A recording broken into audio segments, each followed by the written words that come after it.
Man,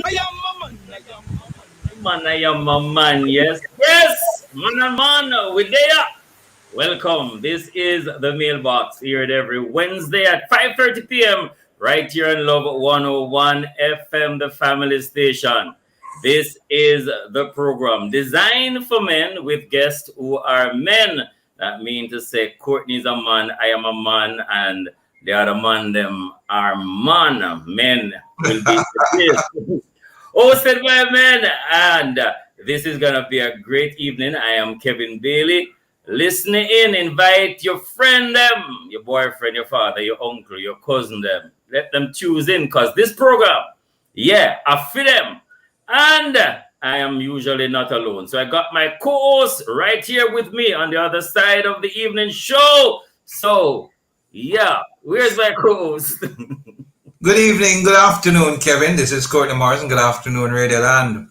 And those watching by Facebook and YouTube. This is the mailbox. Me there, man there.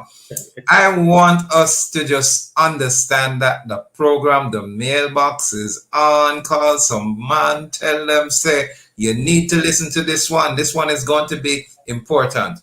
Last week we spoke on the man with disability and navigating COVID-19. Kev, you have any high point from last week? How your phone last week? Oh boy, Courtney, amazing. I was challenged, just to hear him speaking. How when he has an obstacle, like he says, if I find myself hitting a light post, I'm not complaining about the light post. I now learn how to navigate going around the light post. And the positivity, the fact that he is totally blind, yet he's playing cricket, yet he's cooking and washing and cleaning, yet he wants to do some powerful things. He still wants to fulfill purpose. I just thought that was very empowering, Courtney. Kev, I'm telling you, one of the things that came out was when he continued to say, I see. And he's not visually impaired, he's blind. And, he has no bitter thoughts, even when he recognized that what his condition was initially could have been repaired, corrected by a simple injection, and that's not what happened, and he lost his sight. He is still someone with hope, and as you said, full of vibes. He's just alive and cheerful. I was very encouraged, even to look at my own life and those little small irritations and setbacks. When I'm tempted to complain, I just remember and I said, whoa, can you imagine if he can go through situations like that and still find hope and still have a vision? As you say, he's seeing things. He's watching Netflix. He's having talks. He's doing different stuff. Then I thought that was really very encouraging. So in the midst of the challenges, Courtney, and COVID-19 pandemic, of course, we unprecedented. We have never seen anything like this. We're still working through stuff. In the midst of it, all things are possible if we only believe. All things are possible. Isn't that what Jesus said? All things are possible if we only believe.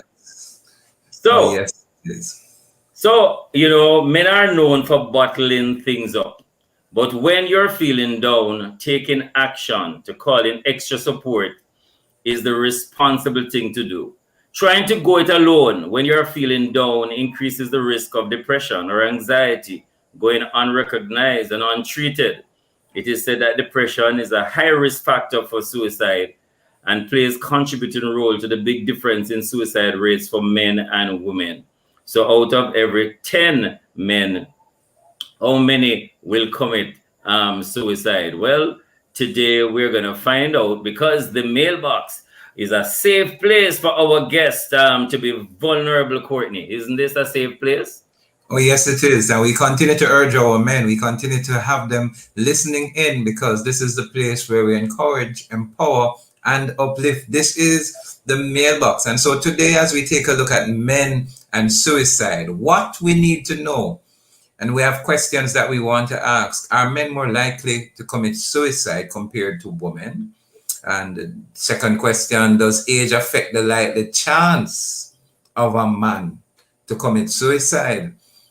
Is age a factor? Does it play an important role, or does it not matter what age you are? What are some of the risk factors that contribute to suicide for a man? And the fourth one says, is it harder to talk a man out of suicide than a woman? So there is a comparative study, and we want to investigate that today.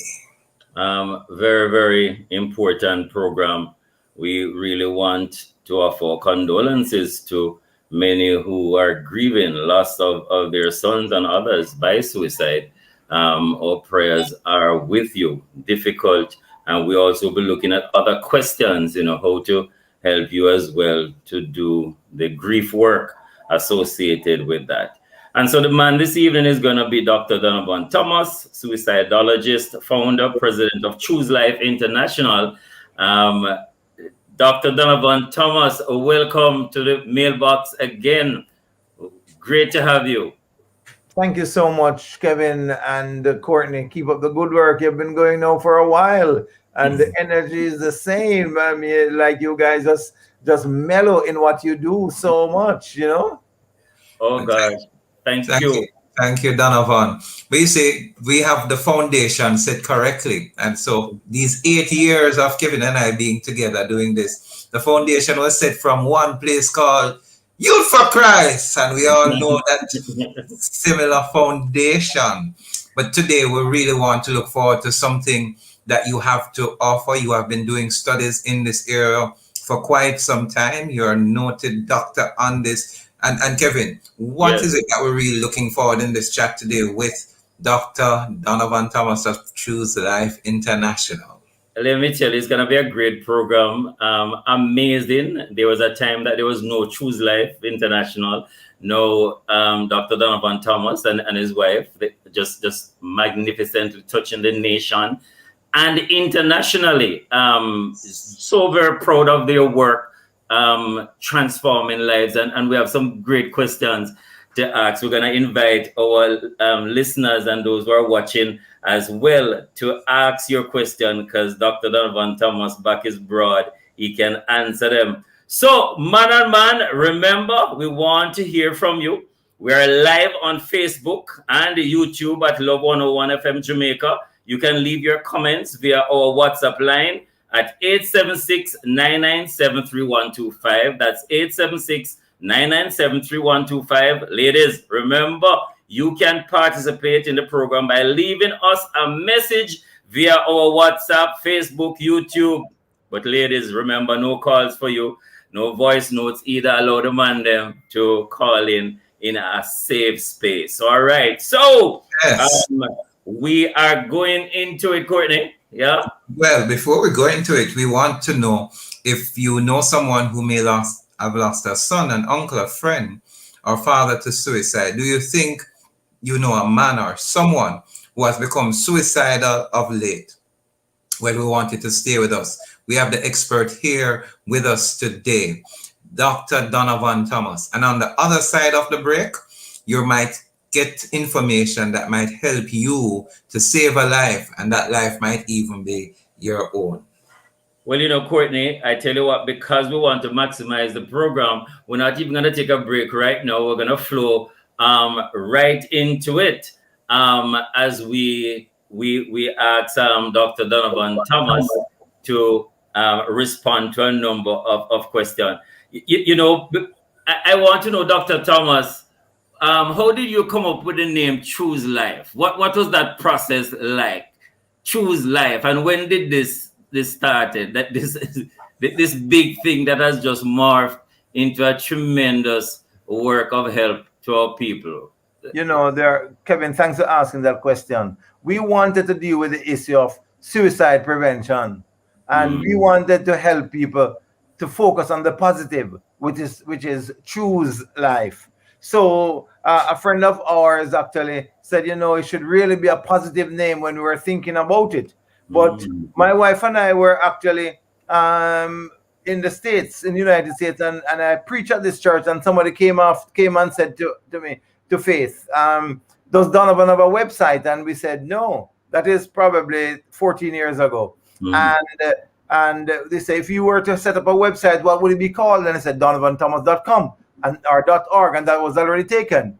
Then we came back and we said, new name, chooselifeinternational.org, and it was available. And then with all those things, we decided Choose Life International, and that's the shortened version. Wow. In fact, and then we had gone on a Youth for Christ cruise later on, and Faith and I were kind of just talking about what the future looked like just after I'd left Youth for Christ, and we were saying we're going to start this organization. We were jokingly saying, and what would we call it? And we, Choose Life, Choose Life. And it was after that we ended up with the man asking what website would. So it really does, we believe it is the hand of the Lord. And if you look good, you find those words in scripture. Choose life. That's in the book of Deuteronomy. I call before you heaven and earth as a witness this day. I present you life and death, and then it says choose life. I know that scripture very well.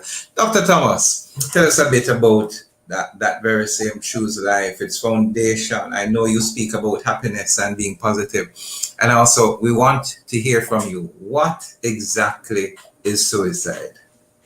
All right, several questions here, Courtney, but let me begin with the easier one about Choose Life International. It is a parachurch organization. It is a charity organization that seeks to help people live physically, emotionally, and spiritually. There are 4 pillars on which we stand.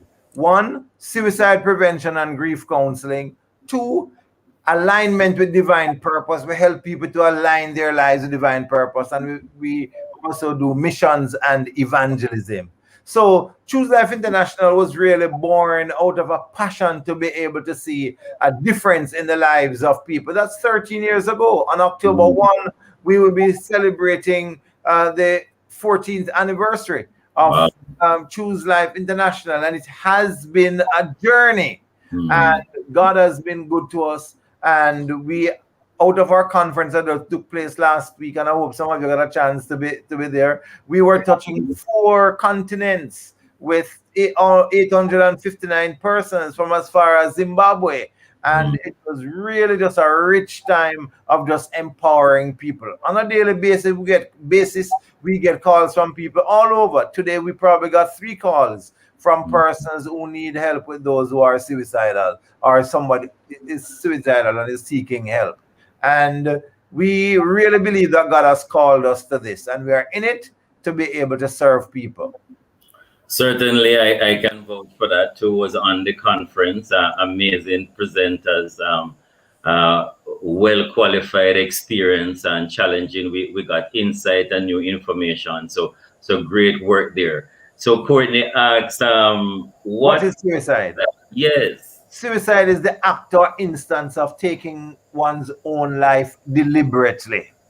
So we want to just, it is an act or it is deliberately killing oneself. So the person conceives it, sets out to do it, and actually completes the act of this by suicide, by one's own hands. Right. Are men more likely to commit suicide than women? Men are 4 times more likely to die from suicide than women.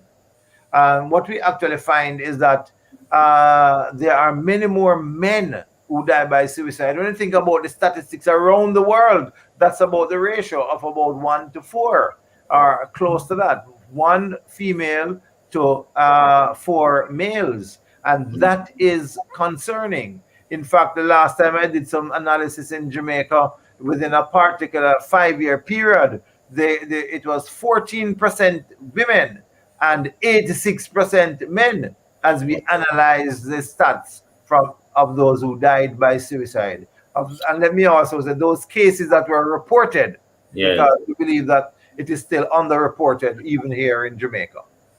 That figure sounds much greater than 4 to 1. That sounds almost 8 to 1. Yeah, in that particular year, but generally.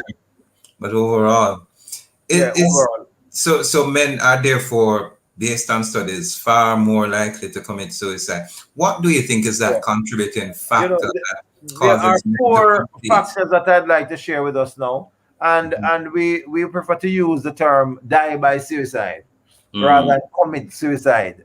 Because we commit a sin and that we don't just necessarily want to cast a judgment on the person who, by using it, even that term. So we want to talk about death by suicide, and we want to say there are 4 factors that I have seen that are dominant. First one is the psychological factor, and one of you gentlemen mentioned it earlier, that men hardly talk about what's going on. They bottle it up and they feel as if there's all of this that is going on, and they don't talk about what's going on. So when we're having our issues, we prefer to go down the road and play some dominoes or drink some rum or just hang out, but we don't talk about it. Courtney, if you have a Pepsi bottle and you shake it up and shake it up and shake it up, and the cap is still on, it will settle down, right?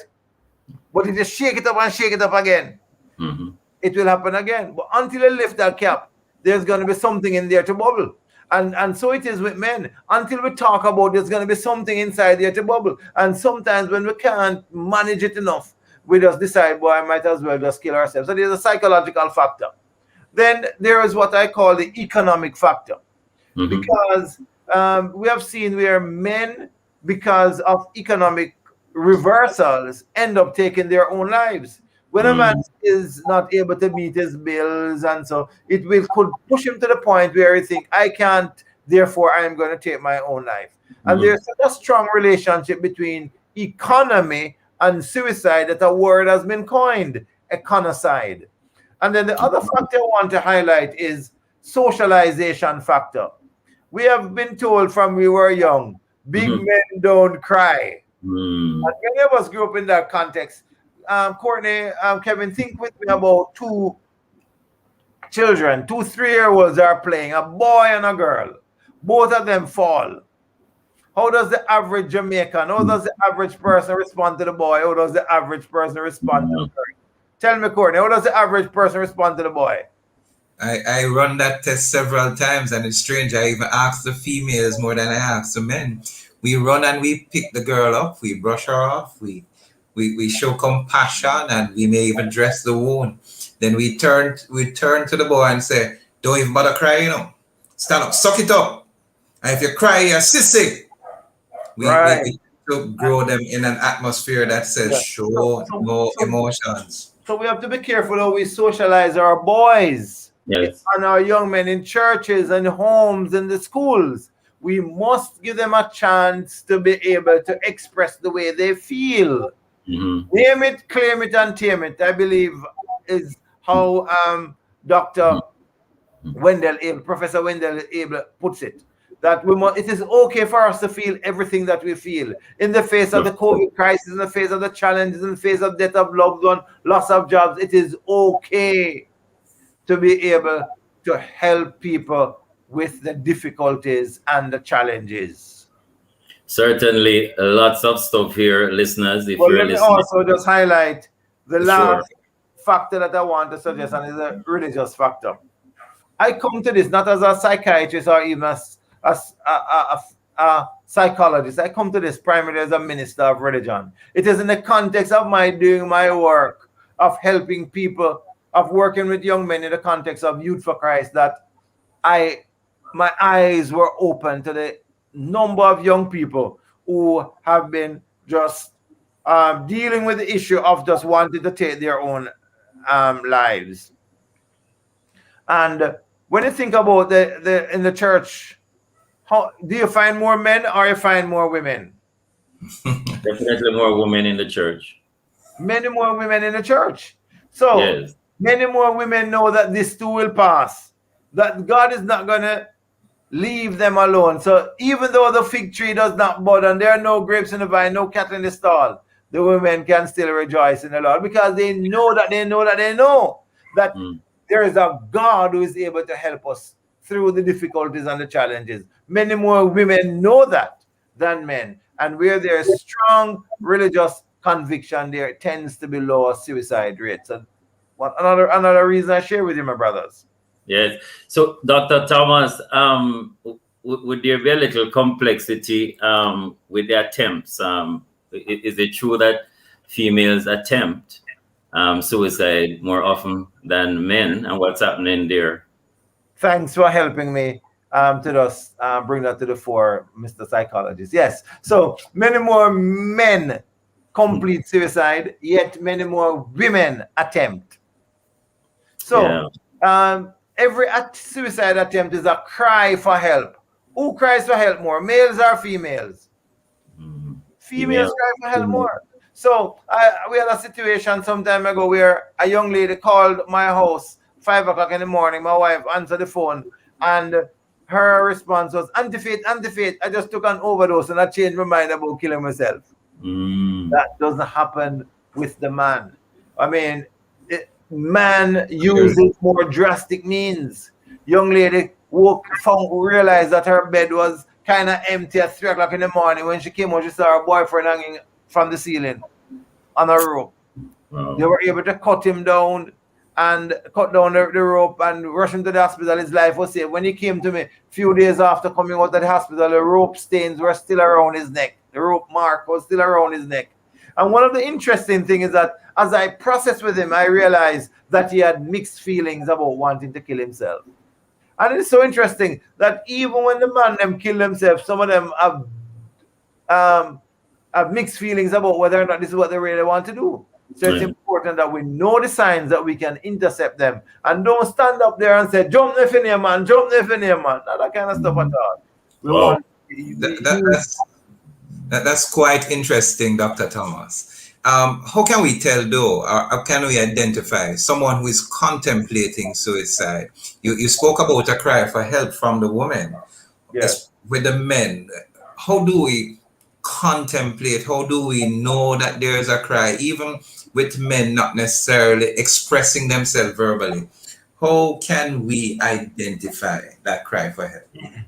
Well, you know what? Let's talk about what we call risk factors. What are some of those risk factors? The first one I want to say is the history of substance abuse. Men who use drugs, who abuse drugs, are more likely to die from suicide than those who don't.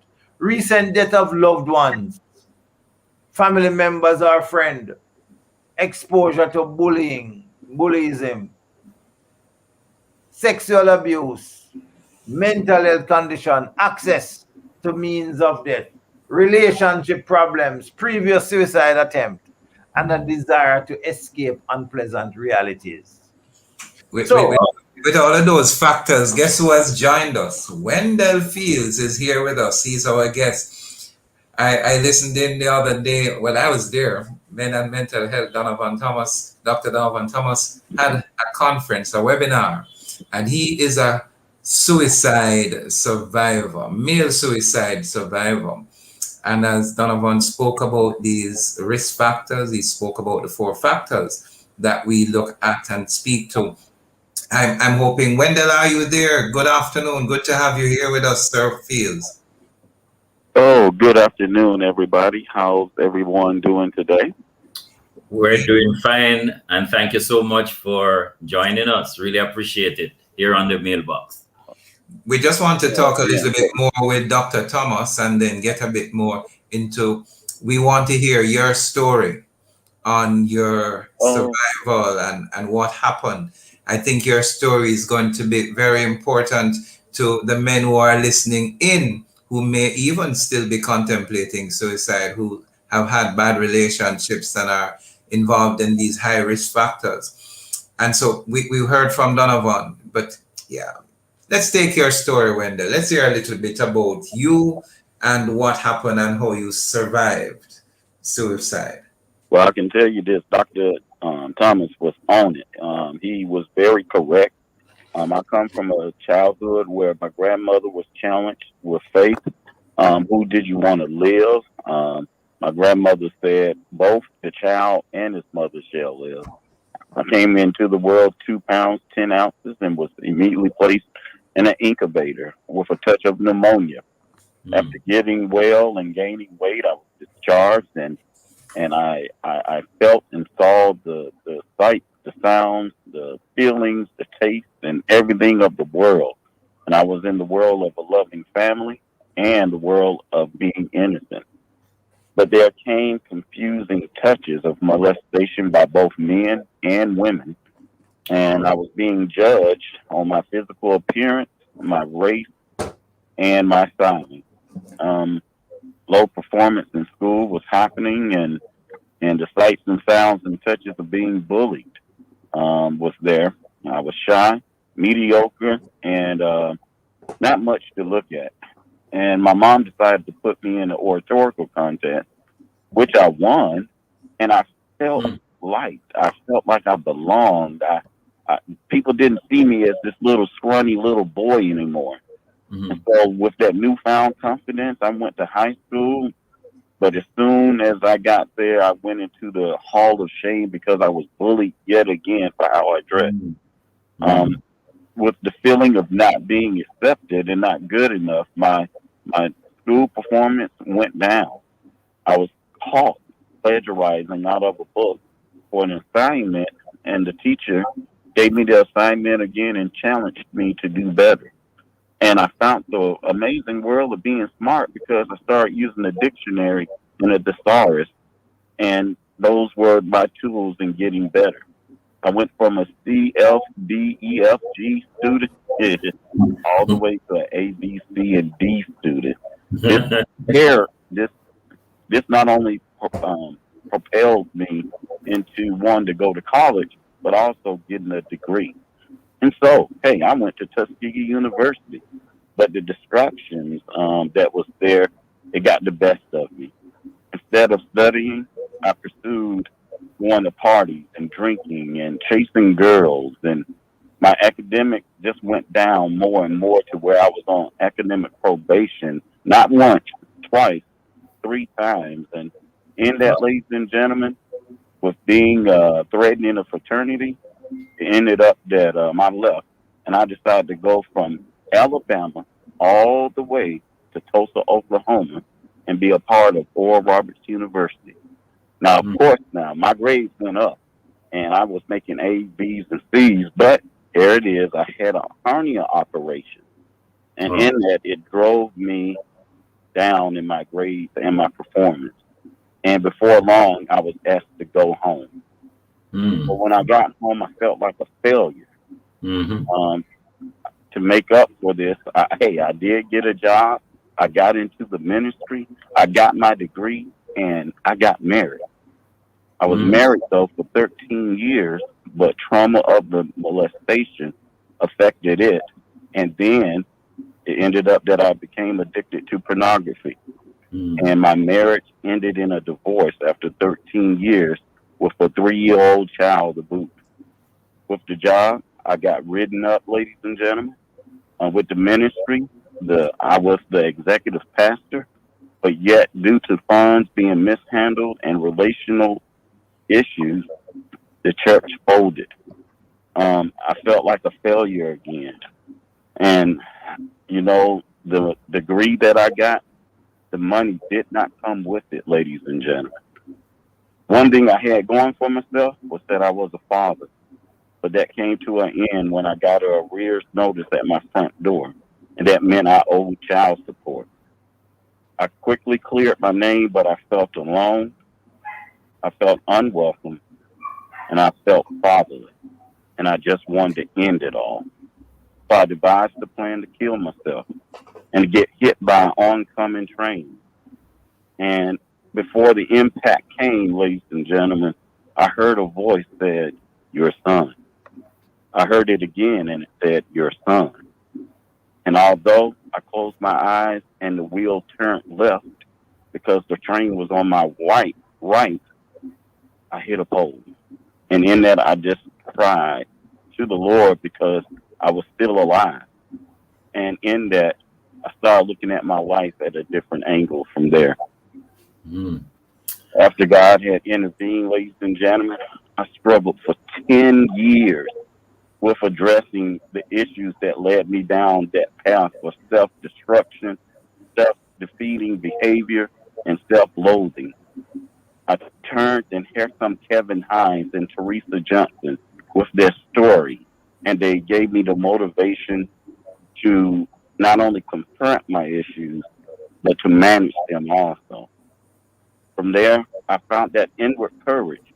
And from there, ladies and gentlemen, I started my journey of recovery. In 2018, I started impacting my community with sharing my lived-in experience with the challenges and the victories in managing depression, with being involved in numbing in our own voice and Respect Institute storytelling program, gaining certification in QPR, and what we call youth mental health first aid. Being in the instructor status, I now share a program of hope, a program of honesty, and a program of vulnerability. I have helped millions to find an inner peace with themselves and start their own journey of discovery and recovery. I thank you so much for letting me share. And if I could just share 5 things that I do now. Before you share those 5 things, Wendell, we just want to take a break and get right back. Your story is very impactful and we want to go deeper into it. Oh, you have expressed so much. So just give us a little, we're going to take a break. We're going to come right back to you. So you're listening to the mailbox. So take a break and come right back. Yes. Strong man, integrity man, I am a man. DIGICEL, first in a class when you have Digicel. School as prime bundle, that's right. With your educational website, make you bright.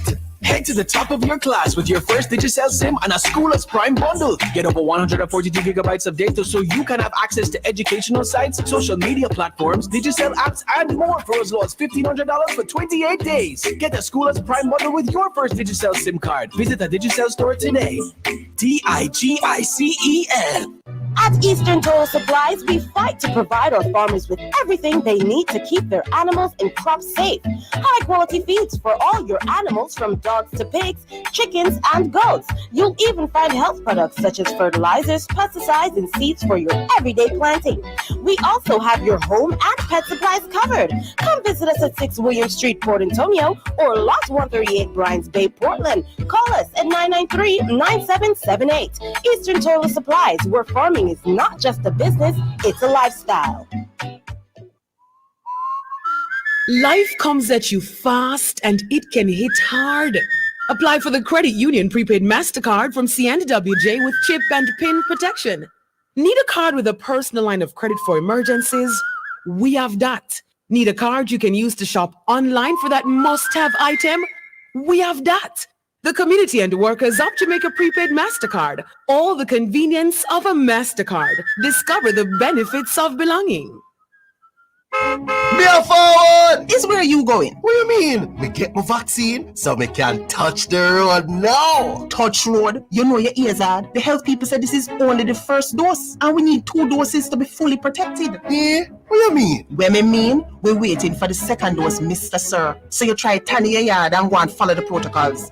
Wear your mask, wash your hand, and keep your distance from other people. Get vaccinated, get back to life. A message from the Ministry of Health and Wellness. Hey my peeps, get this on the regular. Your HIV status if you consider. At least if a test once a year. Just 15 minutes and your status clear. Cause it might not show up on your timeline and you learn too late so you're out of time. A progressive future, mandatory. Really long life, our story. You hear? Remember, update your status in a real life. Go HIV test today. Just 15 minutes and your status clear. Really long life, our story. Real long life for youth. Coming from the Ministry of Health and Wellness. Strong man, integrity man, I am a man. I am a man. Welcome back to the mailbox on Love 101 FM, your family station. We have been having conversation with Dr. Donovan Thomas, and we have many more questions for him as well. And also joining us, Wendell, Wendell is a survivor, and he has been sharing his testimony. Now, before we go back, there's a little element in our show called Favorite Folder, and would love Dr. Donovan Thomas to give his perspective, just a few, 2 minutes or so, and also Wendell, Sharon, and Courtney. It is about can a man date more than one woman at the same time? Just your perspective on that. Dr. Thomas is an authority on this too, and I think Wendell is.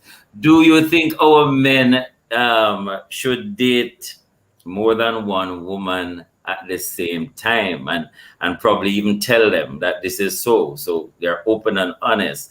Your perspective, Dr. Thomas, on this. Well, can is a question of capability. Yes. And yes, the person can date, a man can date more than one woman at the same time, but I do not recommend that at all.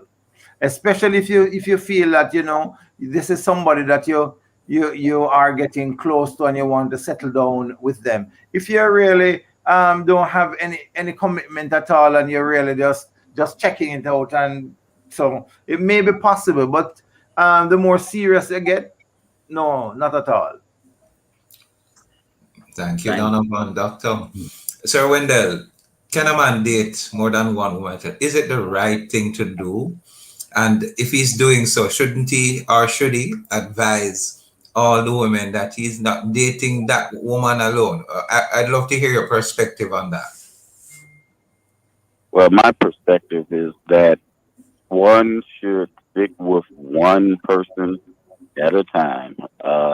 It's hard enough trying to remember birth dates and everything else that go along with that with 500 women. And you just have to remember one birthday when you're dating one. And so therefore, I agree with Dr. Thomas in that for me, I'm only going to date one woman. And that's at a time, because you bond better, you're able to focus, you're able to focus on that one person, and you get to learn that person more. And that's all I can really say about that. Hey, thank you. I've heard some Jamaican men say it's a skill thing, you know, knowing how to juggle more than one woman at a time. Donovan, help us, Dr. Thomas, help us with that. Is that a skill? What is that when they say, you know, hey, man, a real good man, if you can juggle more than four, you know, today, I talk to Betty, tomorrow I talk to Jane, Sue, and Sarah, and I can juggle all of them. Multitasking. Don't it? Yeah, men can juggle it, you know, but somehow I don't like when men are involved in things that they have to be hiding, you know. Their Monday cannot meet their Tuesday, their Wednesday cannot meet their Friday. So it's just the fact that it is something that you have to be hiding. It just means that there's something unhealthy about it. And I want to call upon Jamaican men to be responsible. And too many men in Jamaica just have the children this corner and that corner and don't take care of them. And even if there's something go wrong in the relationship between you and the child's mother, remember that the picnic field, the child is yours. And we want to say to you, take care of that child. All right. So I want to call upon men to be responsible fathers in this nation. And to be very honest with you, I've seen some men really increasing in their willingness to take care of the children. But there are others who don't even know what the picnic look like. And in this context, we want to call upon our men in Jamaica and wider field to just be father, not just be a sperm donor. We deal with people at college level, and so many men and women, young men and women, are hurting because of the absence of their fathers. Let's be responsible men and really play our role in the transformation of our own children, of our families, and the nation. I think very powerful word here. You know, dating must have a purpose. We think of the lives that have been devastated. Our women, our girls have been treated like objects. And remember, there are expectations in dating. Some people are expecting sex, and that is when it causes such catastrophic results. It doesn't build your self-control, doesn't build you being able to be committed to one woman, which is long-lasting. So everything is pointed to just one person at a time, the dignity and respect of another human being, and to be committed to that person and to work through. We're on the mailbox saying that really is the honorable way, and we have integrity as well. So I think, Courtney, we want to remind our listeners though that remember you can comment via our WhatsApp line 876-997-3125. That's 876-997-3125, or give us a call on our studio line. We're talking about suicide today. 876-968-8327 or 8. That's 876-968-8327 or 8. Or join us on our Facebook or YouTube. Ladies, remember, you can leave your comment via our WhatsApp by texting, or Facebook or YouTube. But remember, no voice notes or no calls. We leave the calls up to the men. And we want, it would be interesting today to hear probably one or two men who probably have thought of committing suicide, how they overcame. It would be interesting for us to go to that point. And so as we end this section, our favorite folders, we are saying it's not an honorable thing to date more than one woman at a time. Show the dignity, the respect to others. Treat all our women with the courtesy of respect. True, Kev? Big thing, Courtney. Before we ask Wendell to share some other things, Dr. Thomas, you were hearing this story, and we wanted your expert advice on it. Is it harder to talk to a man out of suicide than a woman? Is it more difficult? Boy, your task must be very challenging. But what has been your experience, in trying to talk a man out of suicide as against women? Talk to us, Dr. Thomas. Gentlemen, my brothers, it is difficult to talk any person out of suicide. And I come to every suicide cry for help with total dependence on God. The fact that I have helped people 30 years now does not guarantee that I'm going to be able to help this next one. And I say to us, God has been gracious to us. Years of working with people who have suicidal, we have never had a man nor a woman who has come to us and has moved on to kill himself or herself. Wow, praise the Lord. And we just celebrate the goodness of the Lord. So we do have more women who are contemplating, as we have established before, but never ever have we had any male or female going on to kill themselves. And we just want to just keep that way and ask our listening audience to just pray for us. But in my own journey, I think it is important for us to assess where people are at, male or female. They want somebody to listen to them. They want to feel as if what they are feeling is important. They want somebody to validate what they are going through. And we can't say to them, well, one woman left you and gone and you want to kill yourself. Say plenty of women out there, 1 to 7, No, we must appreciate what the person is feeling and begin at the person's starting point. Paul and Silas were actually in a situation in Acts chapter 16 where a man was about to kill himself. He felt as if his life was at risk, but it is what he was thinking. He was thinking that 1 + 1 equals 2. He was saying windows are open, doors are open, prisoners are gone. But he discovered that even though that was the situation, the prisoners were there. And sometimes we look at our situation and we say doom and gloom without even exploring and checking out what's really going on. Because it is possible that 1 + 1 can equal 1. Check out the context of marriage. Dr. Thomas, I heard Wendell talking about, and Wendell Fees is here with us for those who are listening. He's a suicide survivor. He spoke to so many instances throughout his life, his self-esteem being lowered while his confidence being boosted. He got a glimpse of hope, but again it was blown to bits. He spoke of struggling for over 10 years. Are persons necessarily who are considering contemplating suicide, is it just something that happened by the way, or is it something that is progressive? What happens here, and how do we get persons to stop and contemplate there is to choose life? All right. So the journey begins with a single thought. Usually is a thought that comes to the mind, and a thought that is cherished, and a thought that is not just cherished but move into plans, and the plan can be executed, which may end up with death or not death. So the idea is that there are stages. Yeah, so there are stages. So the person can either die or survive the suicide attempt. So the challenge is to be able to intercept the person at whatever point the person is.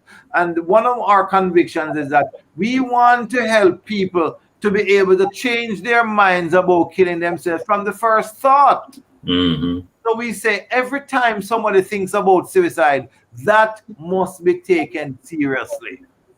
Every thought about suicide must be taken seriously, and that we need help. 80% of those who die by suicide are people who attempted before.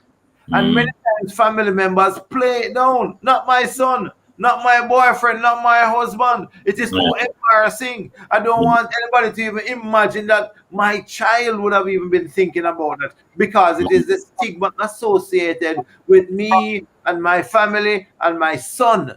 With my son being suicidal, and so we don't get the help we need, and sometimes it is crisis. That there's a crisis stage, and what I found in the past month or so, I've had to deal with 3 or 4 families that have lost young men to suicide, and the pain that they go through is just so much. So I say to families, get the help from early. As we think about the journey with Wendell, we realize that there are different triggers at different points in his life. And what we need to be able to do is to help to build resilience in the lives of people, help them to be able to be better at problem solving, get them to know that they are valuable in spite of what's going on, and that they know that in spite of what's going on, there's a threshold beneath which they would not go. So, training for life. Yes, Kevin, sorry. No, I am saying we need definitely for you to share with us what are some of those things that we need to encourage men, because we're specifically focusing on men, so that they can build up the resilience, almost preventive measures as well as corrective ones. Before you answer that, Dr. Thomas, just wanted to know from Wendell, what would you say would be very helpful for, if you are to come up with 2 or 3 things for our men, so that they're not going down the road of taking their lives? What would you say? Well, one, for me, I found out that through going to my annual checkups at the doctor's office, they run their tests, blood work and everything. And I found out that my serotonin levels was low. And in that, I found out that it affects my mood, and in that it affects everything else about me. So I had to be placed on medications, which ups my serotonin level and gets them to a normal thing. So make sure you get your annual physicals and blood work to see what's going on with you. Yes. That's one thing. But 2, I found out that with me having sleep apnea, it affects my mood, and therefore it'll place strain on my body, on my mind, and therefore it affects the serotonin. So I have to make sure I get some good sleep with the sleeping aids that they do have. Mm-hmm. And the third thing I would say is that you got to do something that's recreational for you. That doesn't, for me, I don't drink and I don't use drugs. So therefore, I fulfill those things because my serotonin is made better that way by drawing, by going to work out, by drinking enough water. All these things are going to help me to create a better me that's focused, that can concentrate, and all these things help me. And so, with all of this, I'm learning. I'm still learning how to use my community, how to use the resources that are available, and the support. Those four Ds have been keeping me alive since 2018 when I started this journey. Those things I have to recommend for men to do. Thank you. Dr. Donovan Thomas, Yes, sir. there is something that we refer to as midlife crisis. We're talking about age of men.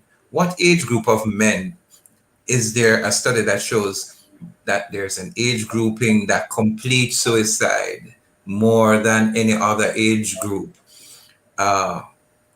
Is there a correlation?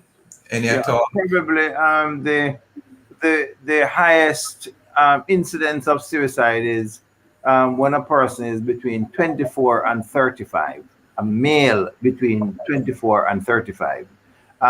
Of the 3 males that I know about who died by suicide in the last month, 2 of them were in their 20s. And we want to be able to just point out that we need to be able to build resilient factors in the lives of our what is called protective factors in the lives of our young men. And it begins from their childhood years. A boy who has a positive relationship with his parents from childhood, even when he gets to adulthood, he has greater resilience against suicide. A child who is doing well in school, academic achievement is a protective factor against suicide. When there is safety in the community, that serves as a protection against suicide. When we have taught our children to be resilient, to be able to just manage on their own what's going on, to be able to problem solve, those are going to be some of the factors to help against suicide. When we think about things like connection with the adult community, from very early we can teach our boys to be more resilient by actually being able to relate to other adults. And when in the context of church, when you have the uncles and the aunties and so forth, where there are strong connections, those are resilient factors. So we want to grow the relationships. We need to teach our boys that if they ever think about hurting themselves, that there is a number that they can call, that there are people that they can talk to. We need to talk to them about building protective factors. But what's the number, Dr. Thomas? Because what's the number? 888 in the Jamaican context, 888-639-5433. So any young man right now that feels that he or she wants to kill himself, or if you're just feeling that you have a low day and you want somebody to talk to, it's a Ministry of Health, it's professional. Some of the persons who work there are some of the same persons who work at Choose Life International. And we say 888-639-5433. So know that number. Put it on your sticker on your fridge or at home. Know that, carry it in your wallet, that you can provide the help for young men and young women who may need this. You know, Kevin and Courtney, when we have close, caring friends, that is a resilient factor. And when we have got to help our children, especially in this pandemic time, to be able to nurture relationship, because it is an online stuff. It is in front of a computer like we're doing. I remember those days when we used to come to the Love Studio. Now I can stay wherever I am. And same with our young people. We have to help our young men to be able to foster positive relationship, even if it is over the internet and those kind of things. A healthy relationship. And parents must get to know the friends of their sons. Yes. So that we know what direction they are heading. You know, and we have to be very careful that of our words. We can speak life or speak death over our children, you know. And I used to wake up my boys and say, mighty men have got to rise. I didn't even realize the psychological effect it was having on them. But you can imagine the child who wakes up every day to hear, you old idiot. Tired to see you. I don't know what you never, I don't know why God never kill you when before you're born. All those kind of things. We have to speak. How many of us know that words are powerful, listeners? Words are powerful, and we can speak life or death into the life of our young men and not so young men. You know, the other age group where we find men who are at higher risk of suicide is in the age of when they are elderly. They no longer feel as sometimes there's broken relationship. Sometimes they can't work anymore. Sometimes the children don't give them as much attention, and they feel as if they are uninterested. Can you imagine the adjustment from being Mr. Manager to somebody that can hardly function at home? Yeah. I want to just ask us to just give attention. Whatever age group the man is, he needs positive relationships. People who would come along and help him to be able to live more fulfilled life. Wendell mentioned about the help that he got in broken marriage, in the loss of his position at school, in the loss of his job as in the pastorate, and all those kind of things. People need help. So pastors are not spared, business people are not spared, students are not spared, athletes are not spared, and we need to help men to choose, to make those choices that are going to help them to live rather than die in these times. Thank you so much. Lots that, Dr. Thomas. That was awesome. Before we go, your final 1 minute, because we're on the wire, and then Dr. Thomas, what would you say to men who feel vulnerable, and especially those in the church who somewhat cannot lose hope with God and wondering, why are these things happening to me? Reversal of roles and not feeling good about themselves. Wendell, what would you say to them that would help them to avoid going down to the road of taking their life? Well, I can say this. I think about it every day. When God gives me the opportunity to be alive just for today, that means that I have the ability to create. And in that, I can only say that God has so much hope in you that He's saying you have life today. And that's what I use every day to motivate me to be the best I can be and to do those things that I know will bring life to others. So if God has hope in me, then I can have hope in God. And together we can make some things happen. Awesome. Dr. Thomas, your final 30 seconds. Let's do all we can to destigmatize mental health in this nation and beyond. Too many people are hurting and afraid to talk about it because we have labeled them in words that are other than positive. May we help people choose life. Wow, powerful. That's how we put a wrap on this week's show. No, we could go on for another hour or so. But, we hope you would have learned something about suicide. You found out today there's the number, Choose Life International. You can get in touch with them as well. I want to say thanks to our producer, Tony K. Bromfield, to Nissan Williams. Happy birthday again. And for you giving us technical support. Happy birthday. And to our guest, Dr. Donovan Thomas, suicidologist and founder, president of Choose Life International, and our brother Wendell sharing his journey as well, Courtney. This was the program Designed for Men with guests who are men, hosted by yours truly, Courtney Morrison and Kevin Bailey right here. When you don't have the strength to take another step, ask those you love to pull you. catch you next week. Same place, same time, inside the mailbox. Next week. Monday. Yeah. I am a man, yes. Strong.